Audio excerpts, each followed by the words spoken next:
असी सिंधी भारत चाहे विश्व में पिखरियल ऐं बिखरियल आहियूं। जो आज़ादी खां पोइ जिते बि रोजी रोटी ऐं सिक्योरिटी मिली उते सेटल थी वियासीं।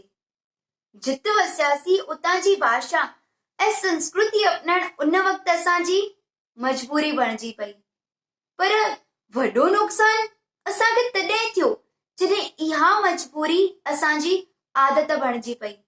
जो असां सिंधी धीरे धीरे पंहिंजी भाषा सां पंहिंजी संस्कृति खां परे थींदा रहियासीं।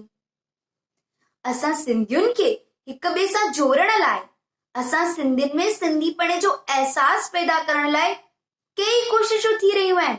सेमिनार्स थी रहिया आहिनि, मेला लॻी रहिया आहिनि, सांस्कृतिक प्रोग्राम थी रहिया आहिनि, सोशल मीडिया जो उपयोग बि थी रहियो आहे। पर बिखरियल हुअण जे करे शायदि इहे कोशिशूं नाकाफ़ी साबित थी रहियूं आहिनि। हा, इन कोशिशुनि खे कामयाबी तरफ़ वठी वञण में असां हर हिक सिंधीअ जो बि वॾो रोल आहे।